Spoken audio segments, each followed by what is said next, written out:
All right. I thought I would make a video clarifying my position on my metaphysics of the universe and cosmos and so on.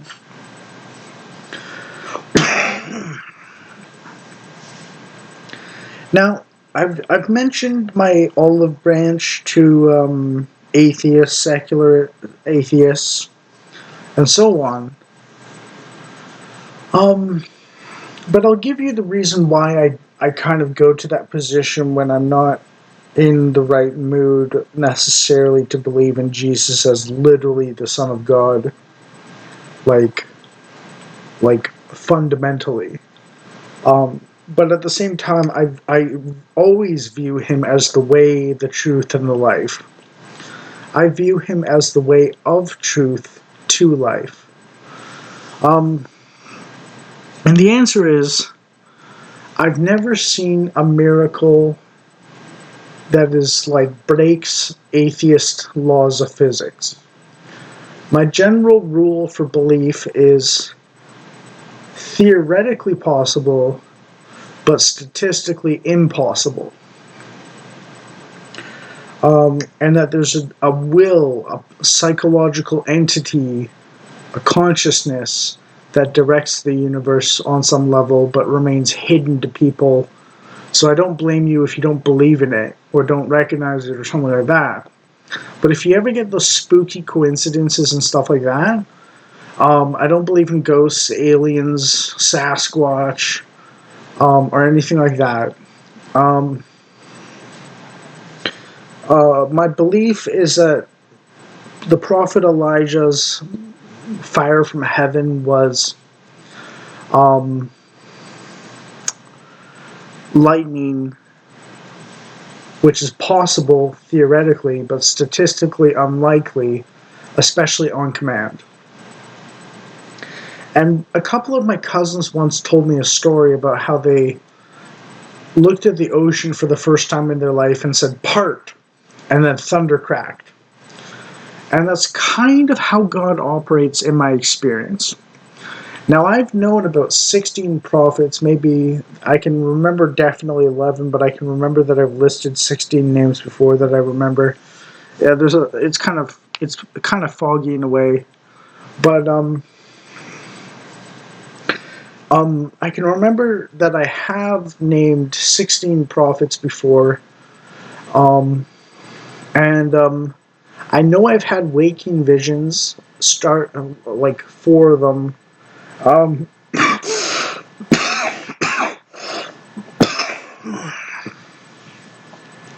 and they started when I was about 5 or 6 years old.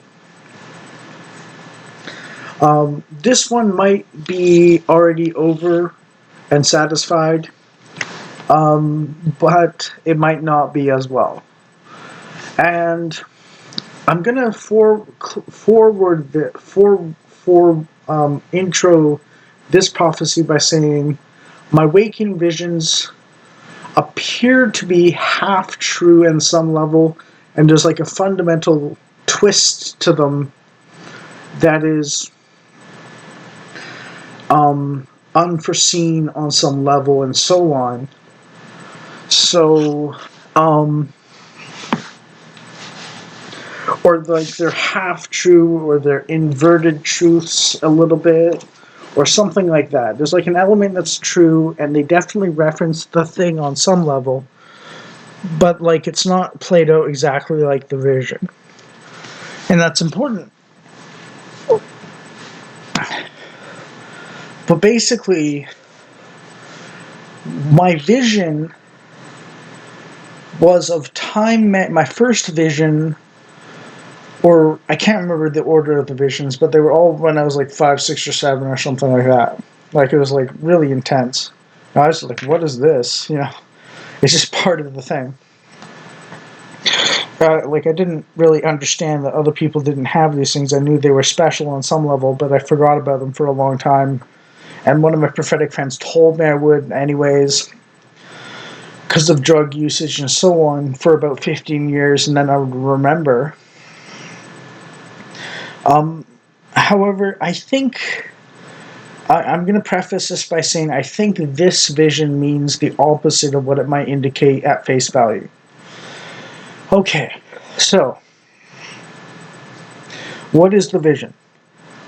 The vision was of when I was 5 or 6 in 1991-92, was of Trump on the foreground and three mushroom clouds in the background, with Trump's speech bubble saying it's going to be the best, or it's going to be the best war, or something like that. Keep in mind, this was like 34 years ago or something, so yeah, my memory might be a little spotty in regards to the exact whether he said it's going to be the best or the best war. And um, it was a corporate art style Trump, um, sort of like a rhombus or something, or a quadrilateral face or head or whatever, um, kind of thing without eyes, or and the nose was stylized as part of the shape. Not especially, not like a protrusion in the usual sense, but like part of the quadrilateral in terms of how it was shaped itself and so on, or something close to that. And the title of the Time magazine cover was "Did Donald Trump or did Trump start World War III?" It's one of those two ones as well. Now, I was told specifically that I'm the rock of the anti-woke movement. I was also told the world ends in 2025 unless you act. You talk to Sargon. You talk to him in 2014. And I did talk to Sargon because of that statement. I did message Sargon of Akkad because of that message. I typed a message already. I was like, no, this is stupid. I'm going to delete it. Never mind. I'm just being parasocial and stupid and paranoid and stuff like that about the state of the world and so on. And then I remembered what my friend said and was like, okay, well, I've had prophetic visions. I've had prophetic dreams. Or actually, no, sorry, the visions hadn't played out at all yet, so it was just the dreams. 3 dreams that were very accurate to the actual reality. Slightly symbolic, like the difference between a red cup in a dream versus a clear plastic cup with a red lid in exactly the same position, and knowing I didn't want to drink from it in the dream, and learning the real cup in the real life situation was a cup for draining mucus from one's lungs, even though it looked kind of like a 90s style permanent plastic drinking cup with the bendy straw and stuff like that. That was um, durable and so on. Not for getting rid of after you finish, but for washing and reusing. So that was like the level of symbolism accuracy to the dream, from the dream to the reality and so on, and that happened within a year. That was the 3rd vision I'll give you. And there was even a window that flashed black and white and like alternated between diagonal black and white, or like four triangles, like an X through the pane, alternating black and white. And as soon as I woke up, I interpreted that as inside but outside, a window leading from inside a hospital room to inside but outside. And that actually happened in real life. The real life hospital that my grandmother went to was that way, in fact, which is kind of weird, but you know, it's specific and it's memorable and stuff like that. So this is the level of fidelity of my prophetic dreams and so on. So I knew I had these down pat.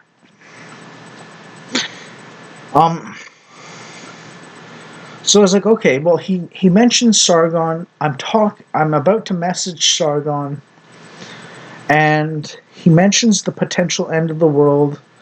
And honestly, I'm gonna risk looking stupid to prevent the end of the world if that's what it really does. You know, and this guy was like, and he spooked me a little bit because I was like, well, if I don't act, then the end of the world might happen, and if I do act, then it might prevent the end of the world.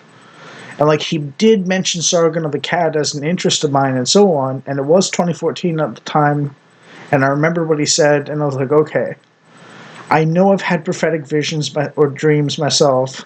And I've had some strange visions that haven't come to pass yet, but they seem really special in some way.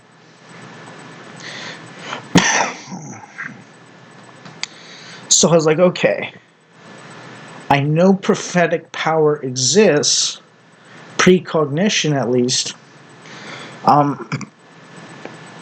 So I'm gonna risk that he was being truthful and so on. And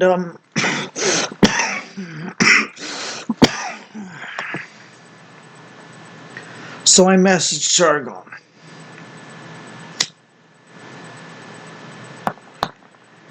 And the world hasn't ended yet or anything like that.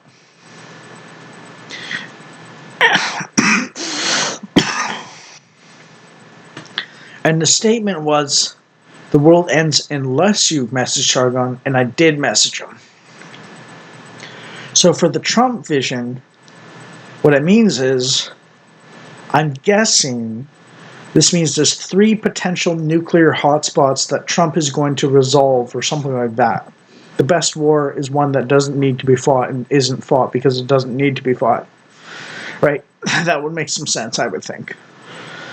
Based on one of my visions coming true in some sense, but sort of not as well, in a funny way, at the time that I was like, oh yeah, this was my vision back when I was like 6 or 7. You know, it's a little different, but it's interesting. So that's like the thing. Anyways,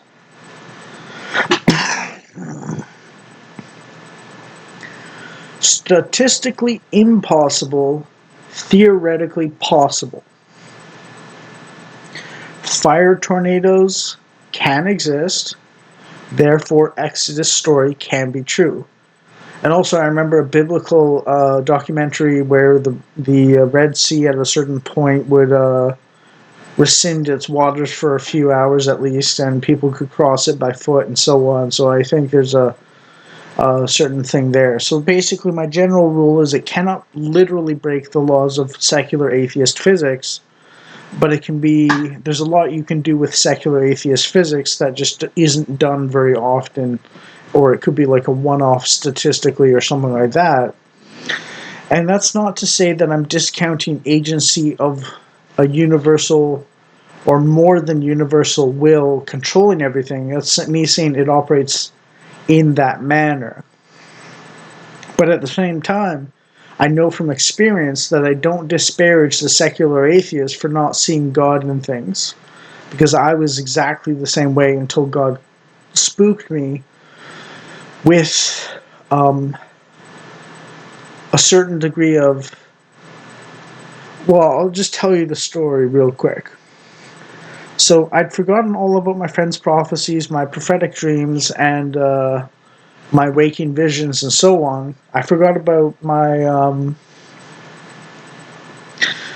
experience with believing in Wicca for a little bit at summer camp, because I was like, oh, I want Dragon Ball Z superpowers, and I was promising them and so on. You know, young teen fantasy, and like, well, maybe it'll work, so I'll try it out because it's pretty cool. You know, and basically what happened was there was one point where I was particularly annoyed at a kind of bully character, and I was the last person in line during a hike in the wilderness, so I was behind everyone and no one was looking back.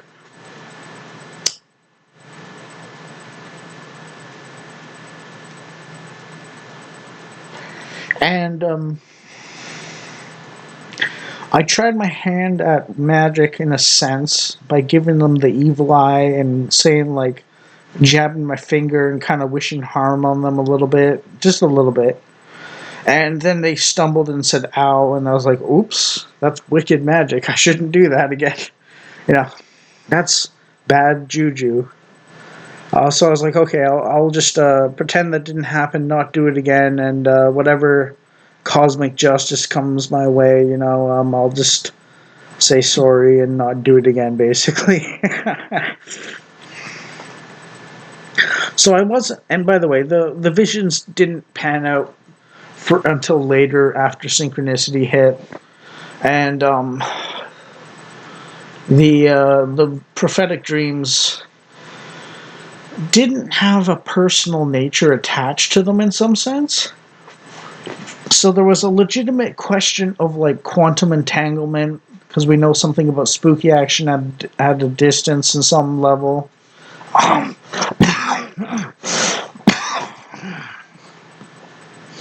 so we know spooky things can happen, but the idea of personal agency behind it never popped up because there was no indication that that was actually the case. So I was looking at a mechanistic sort of uh,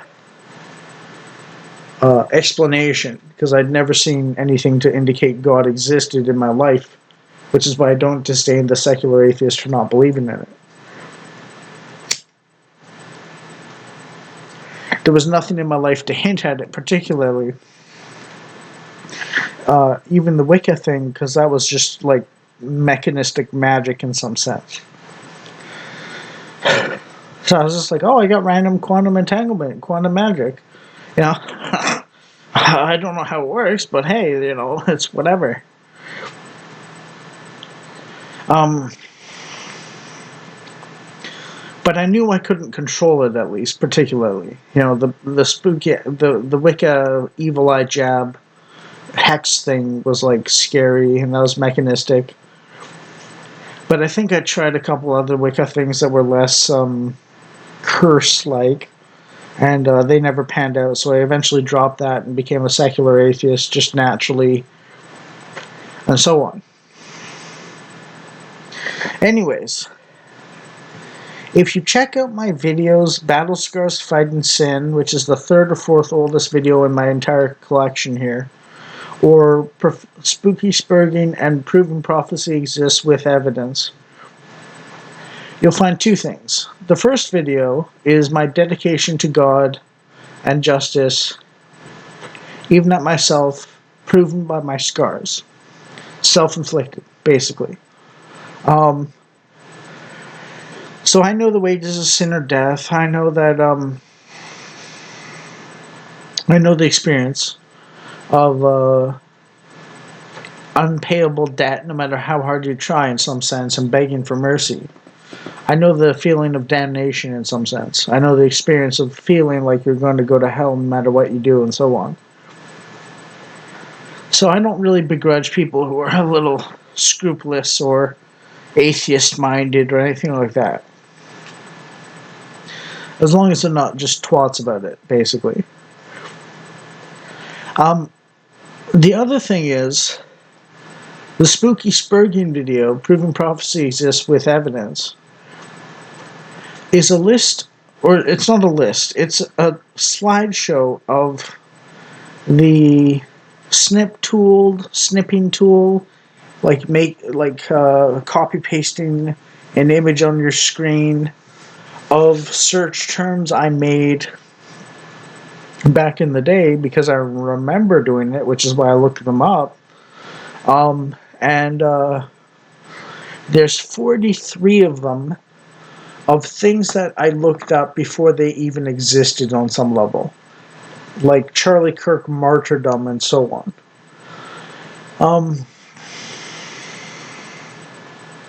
Now, at the time I looked it up, Charlie Kirk would have been about 12. So that's he was 31 when he got shot and so on. So that's like and if you look up my Twitter X account at Tardigans, which is like at Cardigans except T, because it's a bit of a joke about my own mental capacity. Fireworks. And my name is Kevin Stevenson. And if you scroll through my posts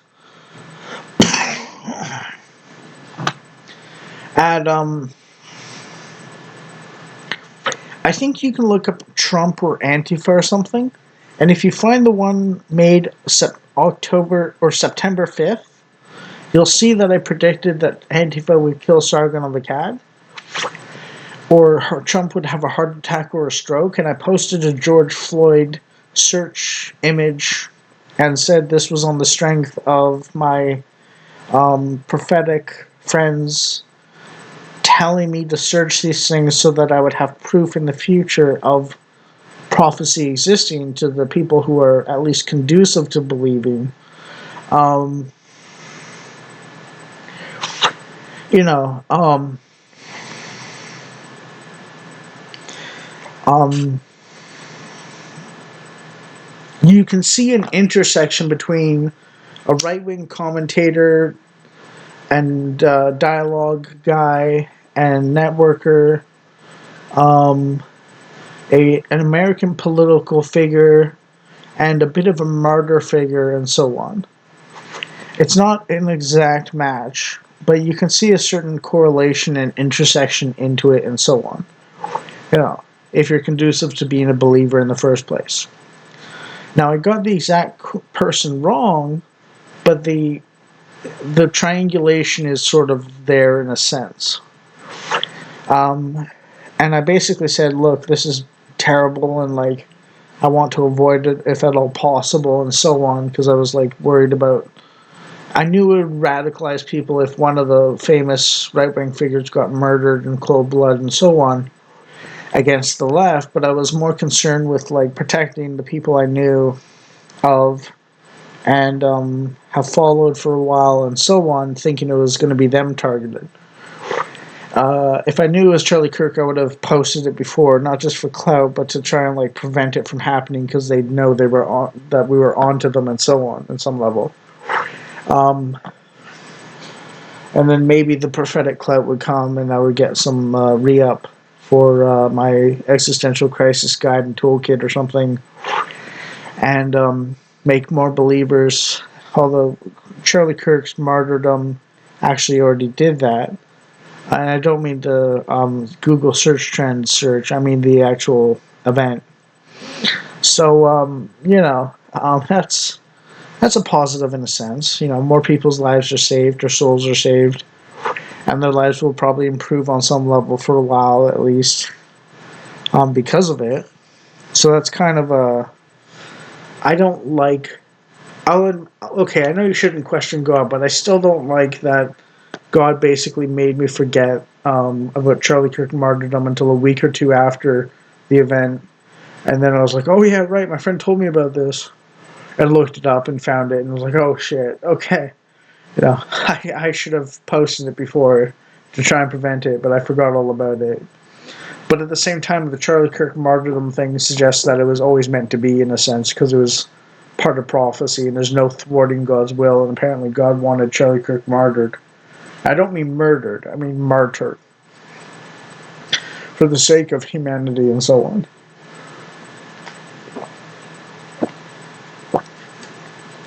And I'll be honest.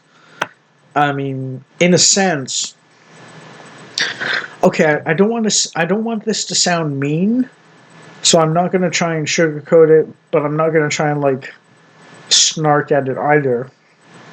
Which is, I have a belief that people who get martyred generally are okay with it on a fundamental level, on some level. I don't mean people that get killed. I mean people that get martyred. Their death means something to wider humanity and saves souls by the millions and so on. Um, Charlie Kirk was ready to be a martyr, and he said so. Um, that is the right person to martyr. He's a good role model. He's a good person. He's a good man. He's clever. He's convincing. He's kind. He's um, honest. You know, he's a very good man, and the reason he was martyred is because he was such a good man. But the martyrdom went towards Christianity because he was so faithful, which is why he was such a good man in a sense. So it all like plays into itself more and more the more you look at it in some sense. Um,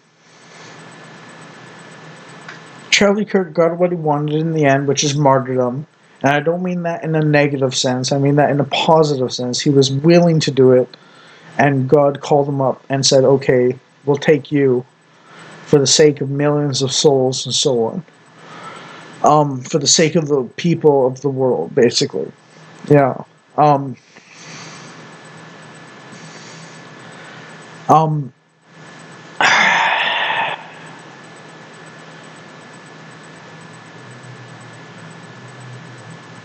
my video on spooky spurging and proving prophecy exists with evidence is proof prophecy can exist. 43 hits on things that were searched before they ever existed is a lot. You know, you might be able to find something similar, but you won't find that level of concentration of hits anywhere else, probably, from a single source. Um,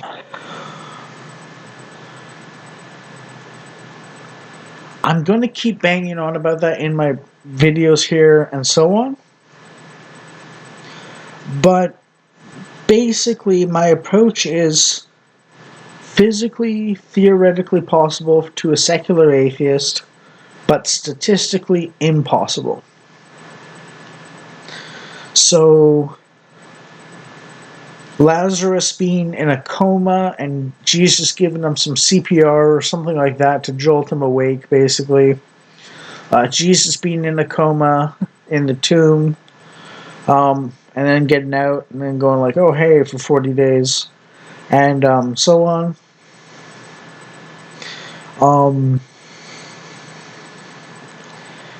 Elijah's calling fire from heaven will be a lightning strike. Fire tornadoes do exist, and the Red Sea does have a place where you can.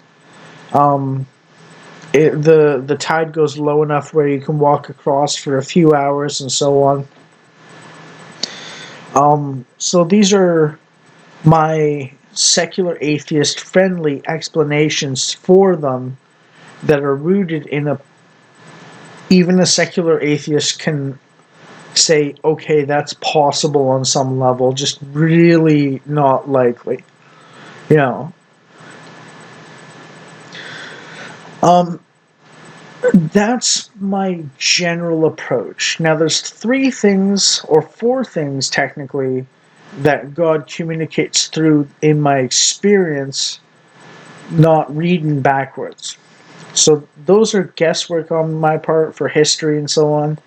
I wasn't around at the time 2,000 years ago. I don't know exactly what happened, but based on my experience and so on, and my understanding of secular atheism not being totally wrong in my experience in terms of day-to-day operations and so on, and the laws of physics and so on, or even my faithful life being like the secular atheist physics kind of situation, which I justify as God follows his own rules in some sense. Um, but waking visions or hallucinations that have prophetic potential, um, dreams that are prophetic, and synchronicity are how God interacts with humanity. And synchronicity can mean there's going to be a lightning strike there anyways, and you call for lightning, and it happens, and it's like, okay, that's weird. It was almost like on command or something. If you notice, miracles are gifts of God. They're not magic. You can't make it happen every time you want to, and so on. So they're purposeful to indicate some sort of ordering principle of a will and a psychological entity in some sense on the world and so on, a consciousness behind the world's events and so on. And that's primarily the way that I view God interacting with people and so on. But there's a lot you can play with in the basic secular atheist vision of the laws of physics. So, you know, these impressive things don't have to not be true at all. They can be true, but in a secular atheist laws of physics sense, just very improbable to the point where you think it's statistically impossible. And that's my explanation for these things.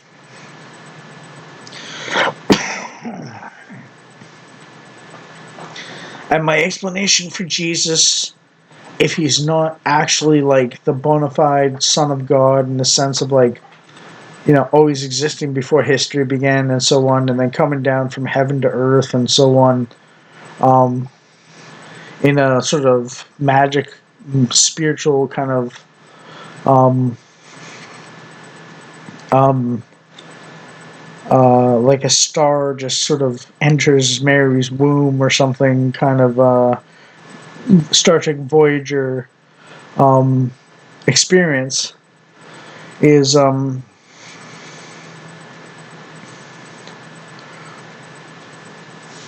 that Jesus shows us as the way, the truth of God in a way that they can appreciate and understand because they're motivated by seeing magic type miracles, not by seeing patterns because of the tendency for mankind not to believe in the miraculous unless they see it undeniably and so on. And even then they kind of go like, did I really see that?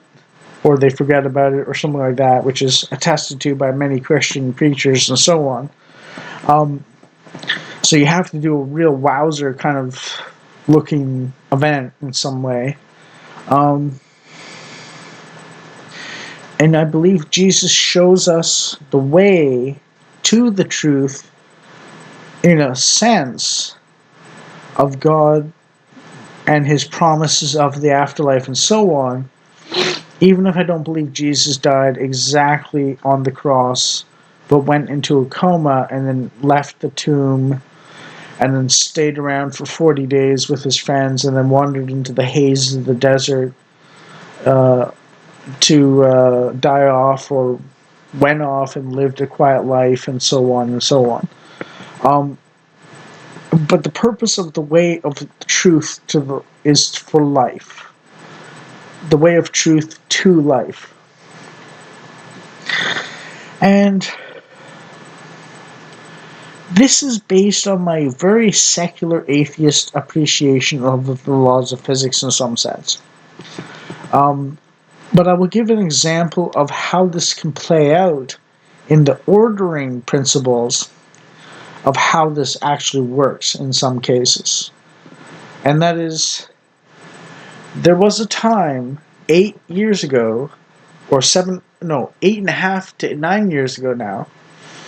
Let's see, no, 8 years ago.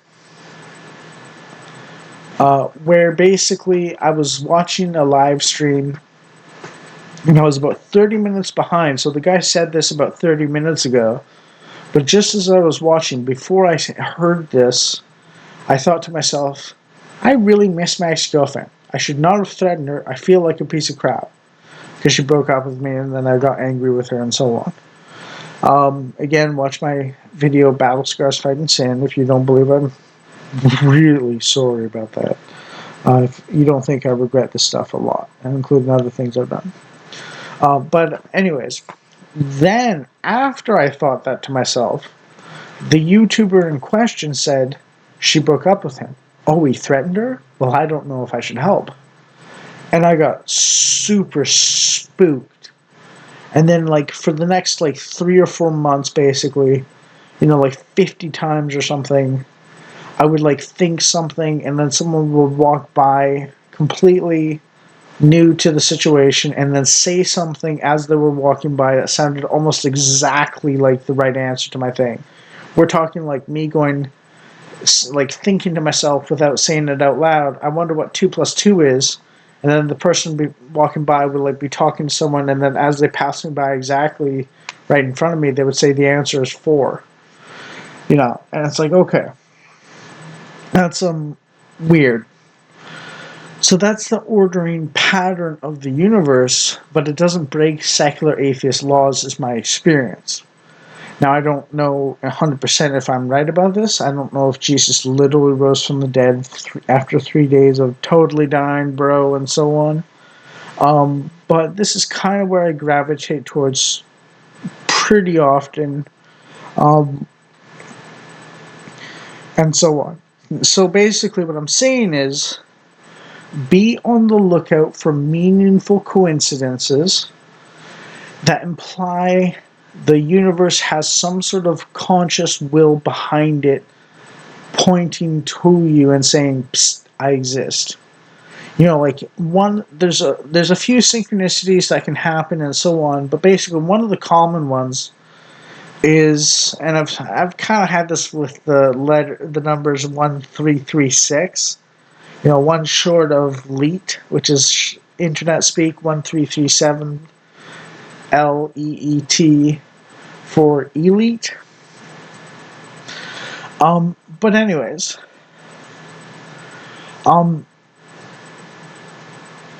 one of the common ones is numbers that keep popping up and so on.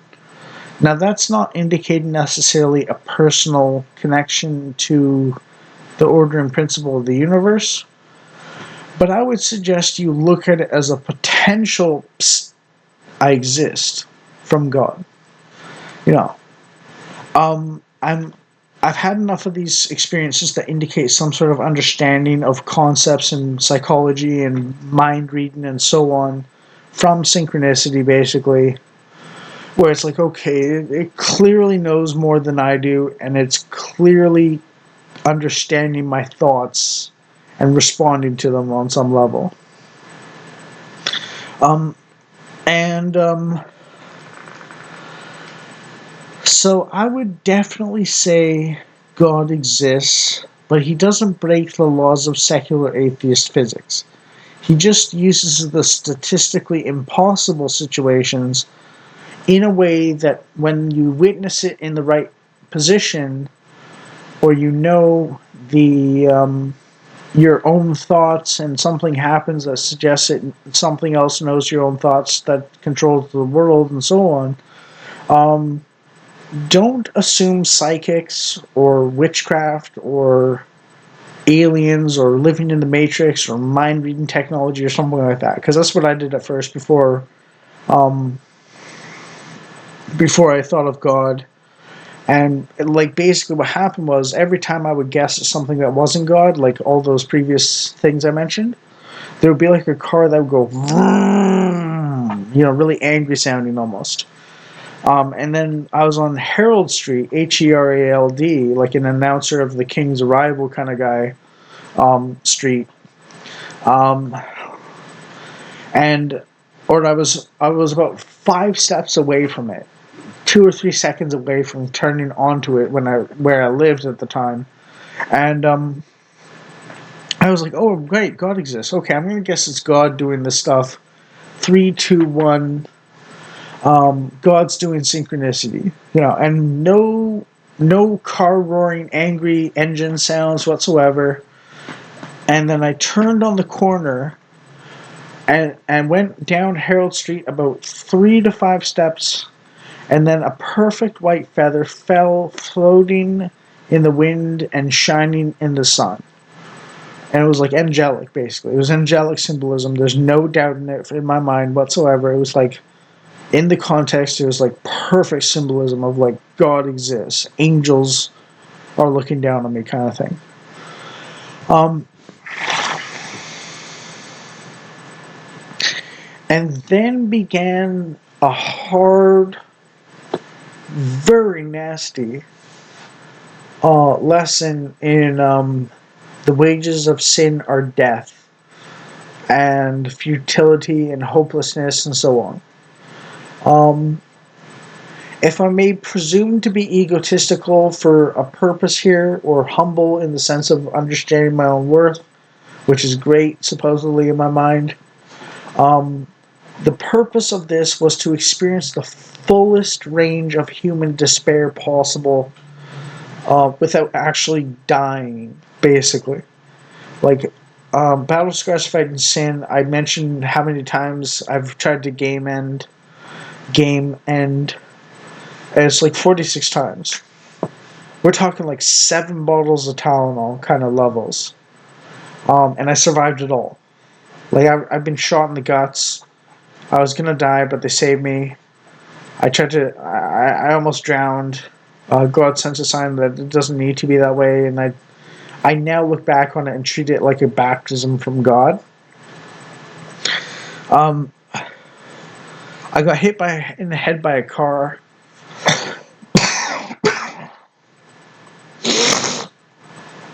I've tried to castrate myself. I um, I got stabbed with a pair of scissors that barely missed my heart and punctured my lung. And I was walking around 16 hours thinking, oh, okay, well, this is going to happen and I deserve it. And like, then, or maybe it's 24 hours, I can't remember exactly. But basically, I like got tired of it and annoyed, and I was like, well, I'm not going to get what I deserve, so I guess I'll just patch up and hope I don't have to go through that again at God's command and so on. So I know the fullest range of human despair like a mortal can experience in some sense. I even understand what it means of the Cthulhu sort of being on welfare, broke, alone, and terrified, and like thinking, what if God's all powerful and I don't have free will because God's controlling me? And does he really care about me because he's put me through all this horrific crap and so on? You know, like a very Cthulhu, but angry Cthulhu, angry at you Cthulhu in some sense. So I have a wide range of appreciation for basically every single aspect of despair a human can have in some sense. You know, I thought I was the Antichrist for a while, and I tried to end myself because I was like, well, if I'm the Antichrist, despite my best intentions on surface level, then the best thing I can do is end myself before I end everyone else.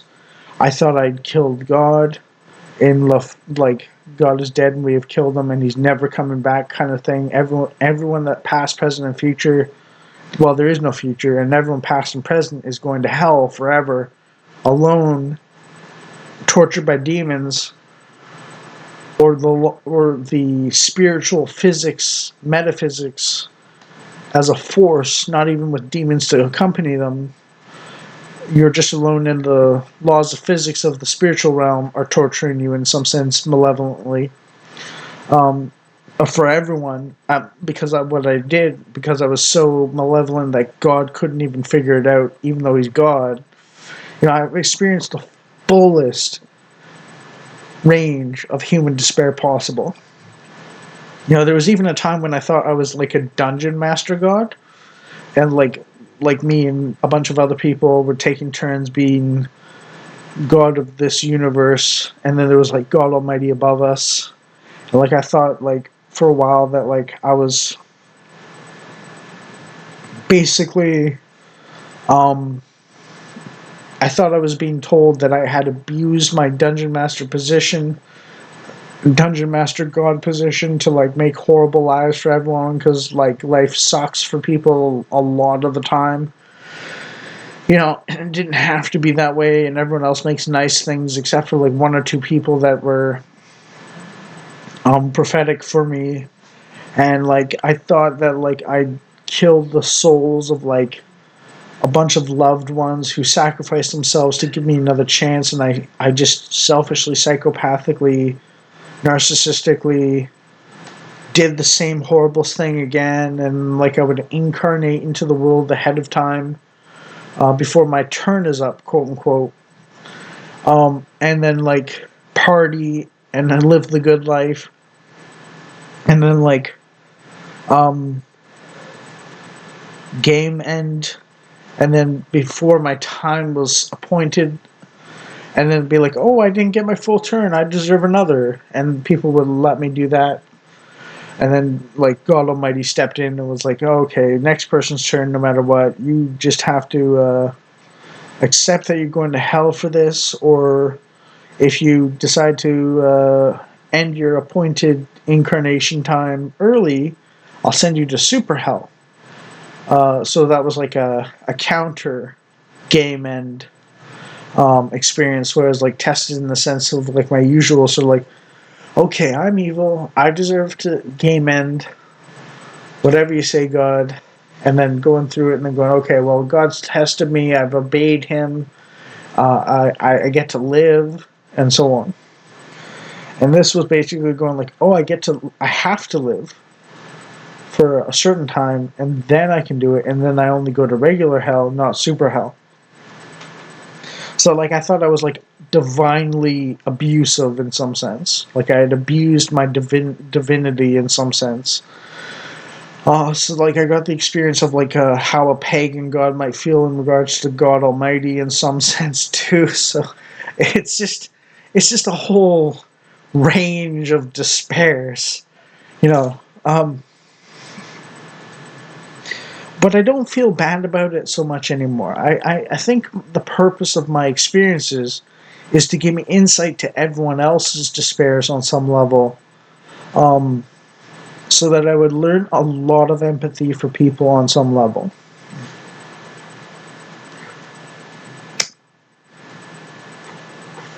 You know, there's basically not really that much that can be done to me that hasn't been done to me already in some sense. If I didn't mention the castration attempt on myself, um, then now you know. So, like, it's without anesthetic. So that hurt. And the burning hot ball of lead shredding my intestines also hurt. But that's the level of despair and feeling like I was the evilest thing ever that I experienced. All of this stuff. Despite my friends' prophetic telling me that I was the rock of the anti-woke movement and so on. Like, Peter is the rock of the church. So I got the get behind me Satan experience, as well as being told I'm the rock of the the justice driven, decent people in some sense. Um,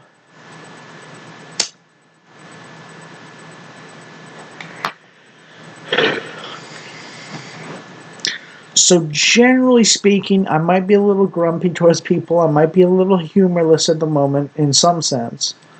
But man, I've been through a lot. It's even like without God's guidance directly, if I went through all that stuff, and His kindness and letting up on me and kind of letting me cook a little bit and do my own thing properly with His guidance a little bit, because I get synchronicity daily and like God chit chats with me back and forth daily. You know, he tends to challenge me to think, but that's because I was kind of abusing cough syrup, and that mate was like a stupid drug in some sense. The house episode on the guy who's too smart, and dumbs himself down with cough syrup to jive with other people is kind of true in a way.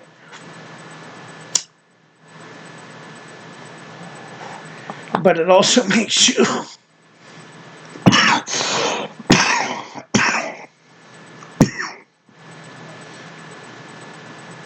But it can drop.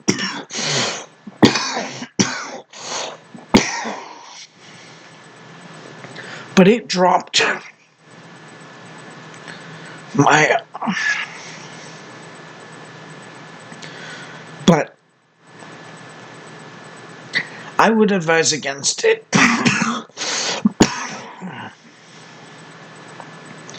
You might be able to jive with other people on a certain level, but it tends to inhibit growth. And I was a man child because of that for 10 years. And it costed me my relationship with my ex-girlfriend and so on, basically, from my immaturity. Um,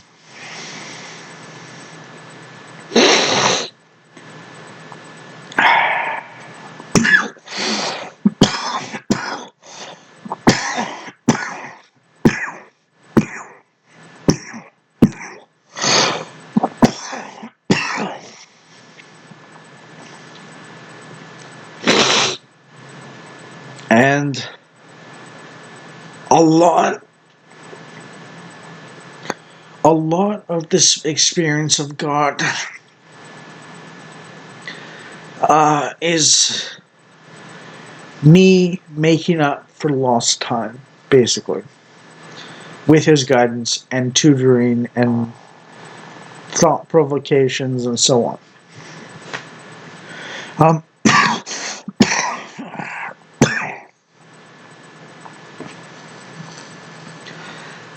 so, don't abuse cough syrup. It's hell. It's great at first, but it descends you into hell eventually, and it just sucks. Better just tank the depression if you have it at the time compared to taking cough syrup.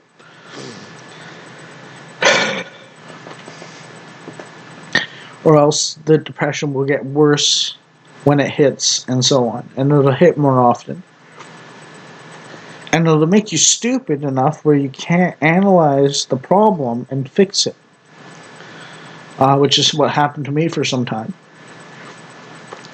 Now, granted, I've had a divine catch-up, catching up program and so on, but you're not going to be so lucky probably on some level.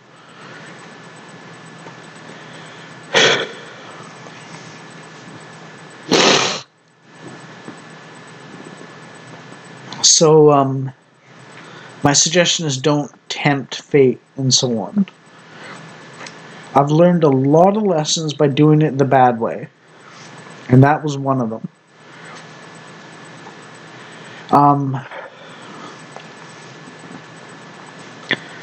So yeah.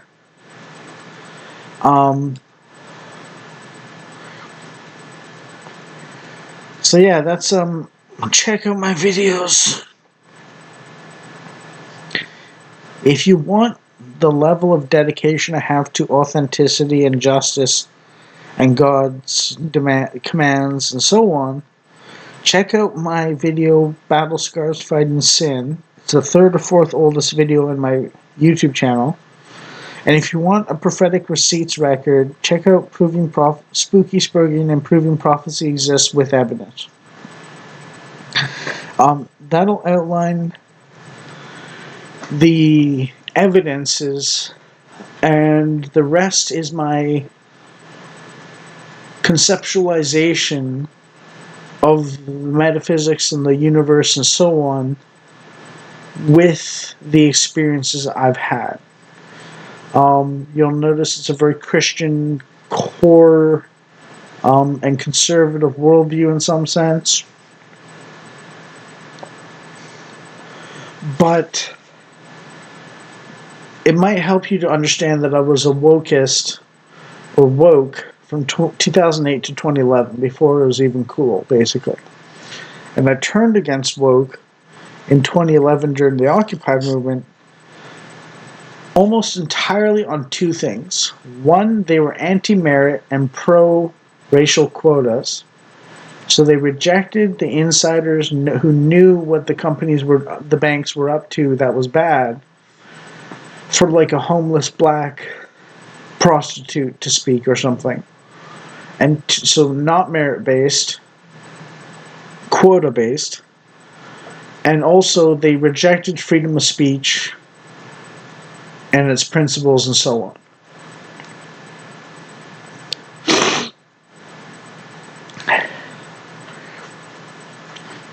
So dissent was not tolerated from the socialists that took over the Occupy movement to their opinions, basically. It was basically a control freak show in some sense and so on. And when I saw that nakedly the case, I immediately rebelled against it. And that's why I talked to Sargon of Akkad. But even then, I would not have talked to Sargon of Akkad had it not been for my friend telling me the world ends in 2025 unless I talk to him in 2014. I've typed up the message. I was going to delete it because, no, this is dumb. I'm just being paranoid and parasocial. And then I remembered what my friend said, and I was like, how did he know Sargon of Akkad existed? He didn't make videos until late 2013. And he was talking about them in like 2009. Um, you know. And I was like, oh yeah, I got prophetic dreams, so I know telling the precognition is the thing at least. You know. And then I was like, okay, I'll type enter, just in case it saves the world. I don't really know if it will or not, but whatever. It seems a little far-fetched. And little did I know how bad things would get. But I think we're going to make it. I think despite all the scary things, we're basically going to make it. Make it. Not make it.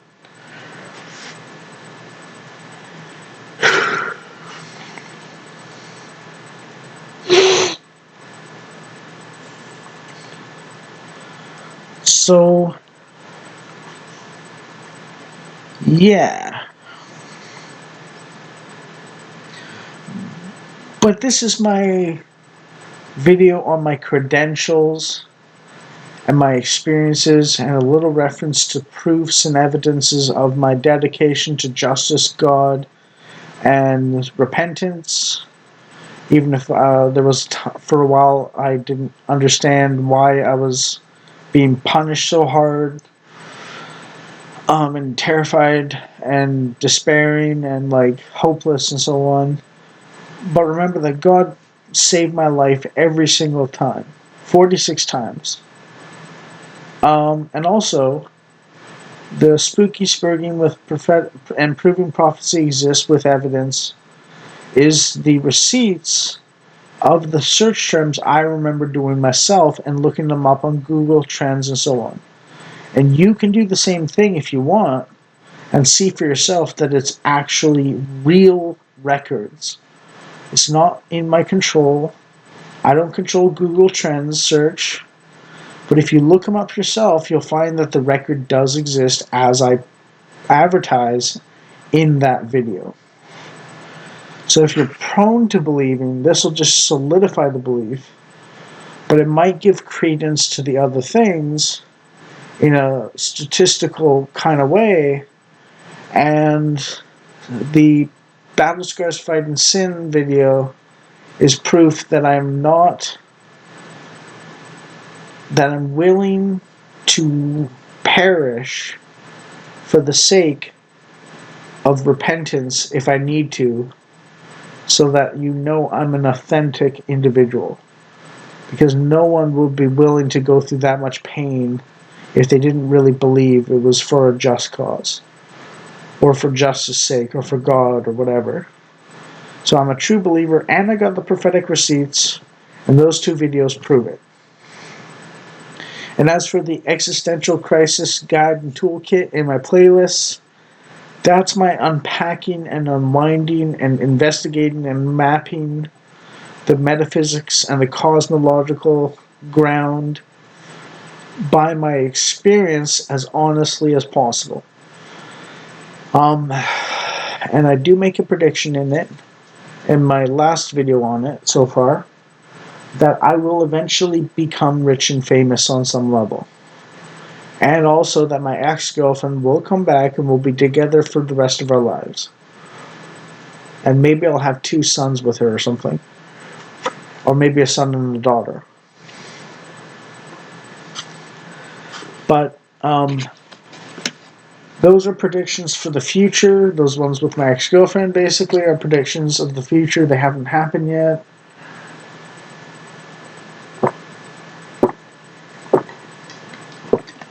But when I chose this path, basically, when I consented to taking this path, there are a few things that I asked God, basically. The first was, will it save her soul? And the answer was yes. Then I asked, will it save my soul? And the answer was yes. Then I asked, will it probably get us back together in this life? It doesn't even have to be definitely. And the answer was yes. And then I asked one more question, which is, can I check out if it gets too much and still go to heaven? And the answer was yes. I am reasonably certain I've gone through the hardship part mostly, and the only thing left is to wait until success just comes to me now through a minor miracle in some sense. I haven't talked to my ex-girlfriend or seen anything about her or anything like that for 7.5 years at least. I don't know what she's up to. I don't know what she's doing. I have no idea about her whatsoever.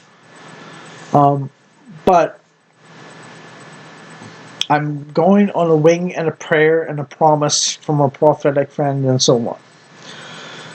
So if this pans out, this is my experience, and I believe I understand finally why it occurred, so that I would have the ability to reach down into people's suffering and bring them out of it, with the record that I've been through as much or more than them, basically. And I'm not saying it to get clout after I get famous and so on. I'm saying it before anyone even pays attention to my videos at all, basically. So I've been posting into the void, and I believe it'll blow up after a while. And all of this will be just my authentic testimony to the way God works in my life, and my belief in why God works in these ways and so on. And as I mentioned, God breaks the ones he chooses to build them back up into something that can reach out to millions or something like that, maybe. I'm not sure if it'll be millions in my case, even if I do blow up a little bit. But the purpose is to help people, basically, and so on, and gain a little clout doing it, which hasn't worked out. So I'm going to pivot to entertainment, basically, and let my work stand for itself in the not ethnic, existential crisis guide and toolkit, basically. So I'll get some clout online for being insightful and funny and entertaining, and then people who need it will view my existential crisis guide and toolkit. And the spooky, spurgy, improving prophecy exists with evidence will be the sort of like the proof for the people who are conducive to believing in that sort of thing, so that they understand the guide kit, toolkit more intimately. And the Battle Scars Fighting Sin is my video of just how dedicated I am to being the best version of myself possible. And it's a life and death way of life for me in that regard.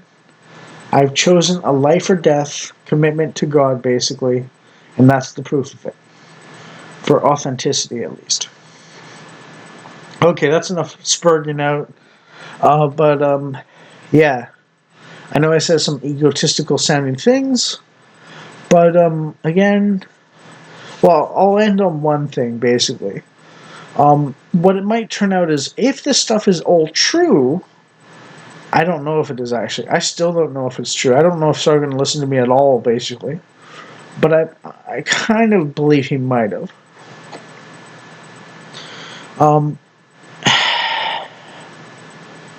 If it's true, then basically what happened was, if it's all true, basically what I did was, I picked a fight with one world government, new world order, total civilizational collapse, mass invasion, Satan, and Cthulhu, and I won.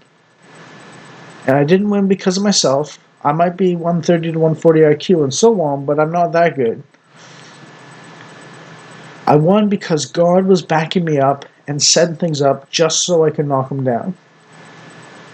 God was providing the situation I'd succeed in a way that I would succeed in, and he was backing me up and guiding me and encouraging me the whole way. One guy can do that if I did that, because God's on his side. It's all God, basically. Even my natural gifts are God's gift. But even with good gifts from God in the natural gift kind of like I'm big and strong, I'm smart, blah, blah, blah kind of way, requires God's direct will and intervention and situational support, making situations such that this works out in order for success to occur. You know, dead Jew on a stick overturns the entire Roman Empire, basically. I mean, that's kind of what it comes down to. You know, um,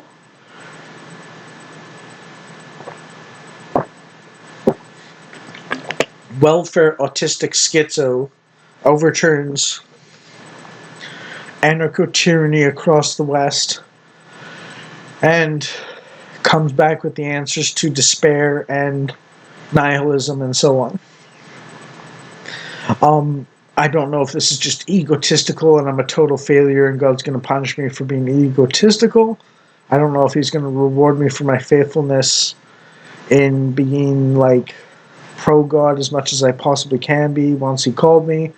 I don't know if I'm going to be in between. I don't know if I'm going to get my ex-girlfriend back. I don't know any of that.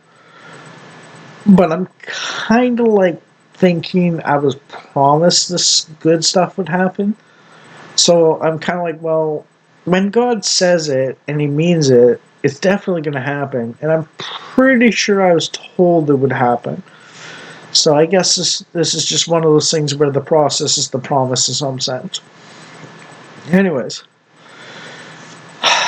it would be heartbreaking if all my experiences and my musings and so on were just for myself and they didn't help anyone else out. I made my existential crisis guide and toolkit specifically to plan out my thoughts in regards to my experiences and my relationship with God and so on now that he's letting up on me and being a little easier and kind of giving me some breaks and stuff like that. But also because I was deeply motivated, as I have been for some time, to help as many people out as possible by giving them good frameworks to operate under so that they can solve their own problems and their own specific issues and so on without like giving them tools to succeed in some sense. Because I'm an INTP and my advisor role is kind of like what I do, and it's kind of like annoying to like try and be like, oh, turn left at this place and turn right at this place when you could like provide a whole map or a GPS and they can just turn where they need to whenever they need to without your input because you provided the GPS or the map or something. You know what I mean? It's like, and you can help more people by giving a map than telling one person to turn left at the right intersection and so on. So it's like a reach thing for helping people and so on. You might not believe me, and I might be kind of clout chasing in a sense, but like, I don't think you go through as much despair and like depression and all that like seeming to me at least God attention, obvious God's attention, without being like, okay, it's got to be for a purpose. Because like 16 prophets is like telling me my life and the world's future and so on, up until a certain point is like, it's like, okay, that's a lot. I don't think it's just for me. You know what I mean? And I can't take credit for this because God lined them up specifically so I could knock them down. If I did that. So the glory and the credit goes to God for doing this and giving me the gifts that I have that would make one think, oh, he can kind of do that level, possibly, or something, and so on. But I couldn't do it even with the gifts of like intelligence or durability of the body and so on if God had not preordained things to work out and luck out and so on. So yeah,